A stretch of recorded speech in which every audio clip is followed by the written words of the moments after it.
Inner Earth and Agartha. By Ryan Griffin. Earth, is there more to her than we can see and know now?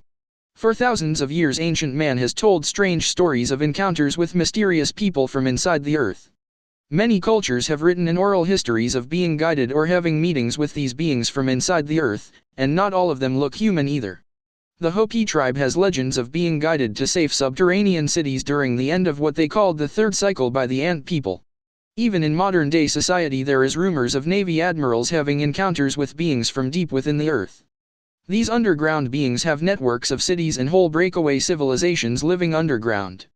Many call these civilizations and cultures the Agartha network, as well as many other names such as Shambhala or Shangri-La. Some of the well-known places on Earth where these cities are located beneath are Mount Shasta, California, the Himalayas in Tibet, parts of New Zealand, Australia, both polar regions of the planet, Hawaiian Islands, France, Switzerland, parts of Japan, as well as many places under our oceans. The beings from Agartha are for the most part living and working together and are peaceful in their coexistence. Many of these civilizations are far more advanced both spiritually and technologically, and therefore can see the surface as a dangerous and self-destructive place. They cooperate together to stay away from the surface population as much as possible. Agartha is a place that has the records of our true Earth and human history, as well as aspects of many of our ancient civilizations, such as the Maya, that broke away from the surface and continued their evolution underground with more advanced societies. Many of the galactic cultures that are interacting with Earth today, such as the Pleiadians, Arcturians, Saurians and many others, are working closely with the Agartha network to assist in the transition of vibrational shift that our planet and her inhabitants are undergoing at this time. The Agartha network is in fact made up of many of the galactic civilizations that had part of their collectives choose to stay on Earth in the past. These collectives merged their societies with ancient breakaway civilizations and many other indigenous non-human species that were native to Earth far before modern-day humans were around. There are natural as well as artificially made cavernous areas under the surface, within the crust, that can be as large as small states such as Rhode Island. This inner Earth Agartha network made their cities in some of these natural caverns, as well as use their technologies and spiritual mastery over matter to make artificial spaces in the crust too. In my opinion, the Earth is not completely hollow as some speculate. I think it is more like a honeycomb structure. A good analogy of the Earth's crust is a Hershey's candy bar that has had air blown into it while it was hardening. There are lots of small and a few big empty areas of space where the air was trapped. Of course, this is just an analogy and it is not exactly like this. These underground areas have many forms of plant and animal life that has evolved over the millions of years. There are bioluminescent plants and animals that give off light, as well as artificially made light sources that have been made for ecosystems to grow and flourish.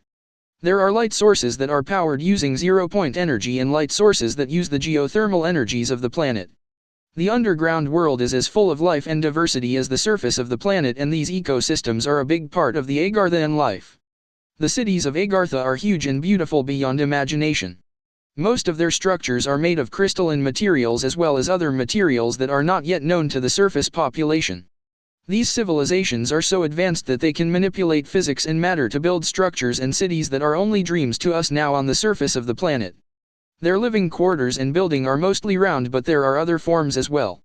The civilizations of Agartha operate much differently than we do on the surface.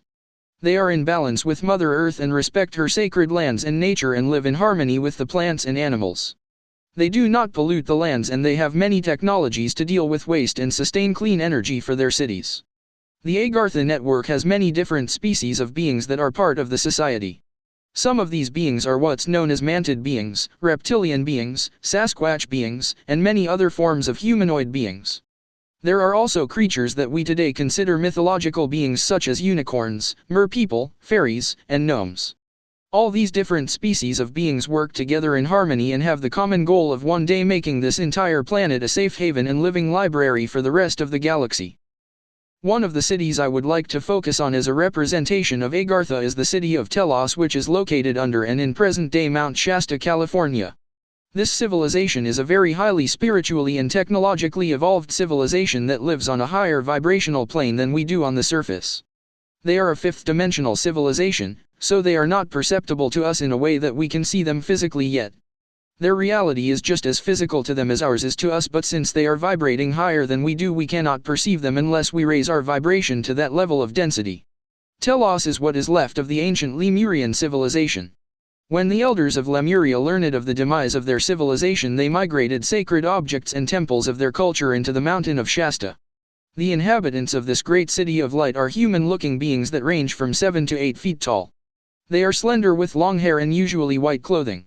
They have developed their consciousness enough to communicate using ESP or telepathy, although they do use their voices at times to sing. They are highly advanced and have technologies such as replicators that can even replicate biological material at an atomic level, zero-point energies, and spaceships or UFOs. Their civilization's technologies are mostly controlled using their thoughts, and they use crystals as an energy source to power their cities. These beings have the ability to lower their vibration to become visible to us in our physical dimension, but will only do so rarely for the right circumstances and the right people. The city of Telos is a combination of natural surroundings of nature, crystalline round buildings and round homes, and sacred temples that were saved from the Lemurian civilization that was on the surface. The city is lit as bright as a day on the surface by a giant glowing mass of light that is suspended above the center of the city. The inhabitants of Telos are working closely with the Galactic Federation of Light as well as the Confederation of Worlds to assist Earth and the surface population in the ascension to a higher vibrational plane of existence. They work in the background and help in the energetics of the planet, such as the ley line grids and portals, but will not interact directly with the mass public of the surface population until our consciousness is ready.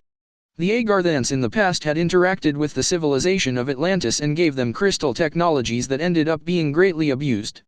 This abuse of technologies and power led to a destabilization of the balance of feminine and masculine energies of the civilization, and they soon fell into chaos.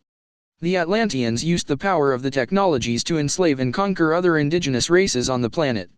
They ended up ultimately destroying their own civilization by conducting certain experiments that messed with the Earth's natural rhythms and cycles and led to the sinking of the continent they lived on. The Agarthans vowed to never again give technologies to societies that were not yet spiritually advanced enough to be able to handle the responsibilities and power of these technologies.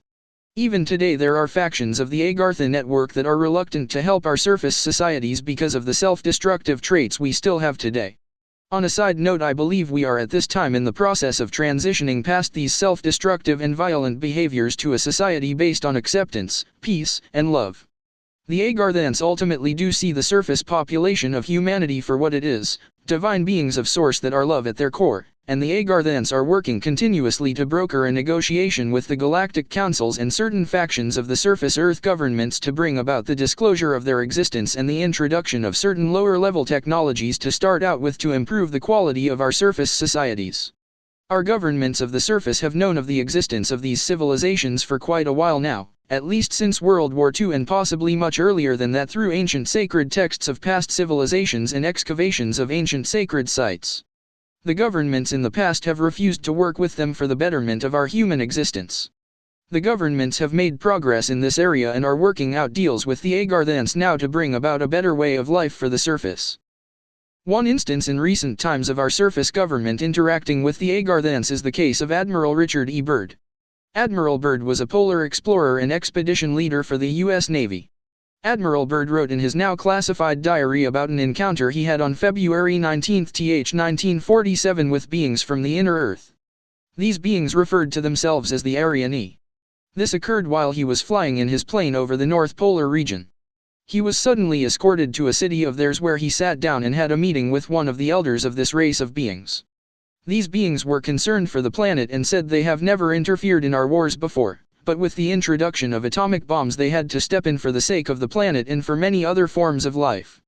They tried to contact our governments in their flying machines in 1945 but were met with hostility and shot at. There is also evidence that Admiral Byrd uncovered and interacted in a hostile way with a breakaway Nazi faction that did not remain with the rest of Germany. This happened during an expedition to the North Pole region. The expedition was called Operation High Jump and was a U.S. operation that was designed to find hidden underground Nazi bases but told the public it was for other reasons such as climate research and oil mining prospecting. This operation was a huge operation with unlimited funding, over 5,000 troops, an aircraft carrier fully stocked with fighters, and he also had accompanying destroyers to go with the carrier. The operation was supposed to last 8 months but it only lasted 8 weeks because upon arriving at the Arctic Circle he encountered Nazi anti-gravity spacecraft and suffered heavy casualties in battles with these craft that had exotic beam weapon technologies. Of course, all of this was classified and covered up by the US government, but in a later interview Admiral Byrd did mention that our next enemy would come from the poles and can travel from pole to pole at astonishing speeds. I believe he was referring to the Nazi breakaway civilizations and spacecraft they had. Overall, I would say that the Inner Earth and Agartha network are a big part of our history and what's going on in the modern-day society. The implications of this whole other world under the surface are just as far-reaching and profound as the issue of the UFO and alien cover-up, and our society needs to start seriously looking at the history and impact that this other world and its inhabitants have had on us. Our civilization needs to start seriously considering the claims of people's interactions with these beings and to try to petition our governments to release all information they have on the Inner Earth and Agartha network. We often look to the stars and wonder about UFOs and aliens coming from there, but maybe we should be looking in the other direction and paying attention to what's going on right below our feet. There's no doubt that these beings are playing a big role in the ascension of humanity and this planet, and we need to acknowledge this and start working with them to better our planet and speed up this ascension process. Supporting pictures that go with this blog are attached in slideshow form at divinehood.com. Thank you for taking your time to read this blog. If you have any topics that you would like me to cover, you can contact me at divinehood.com or through Jamie at awakeningourtruth.com. I will do my best to cover the topic if I am knowledgeable of what you want covered. Much love to you all, and remember, be the change you wish to see. Ryan.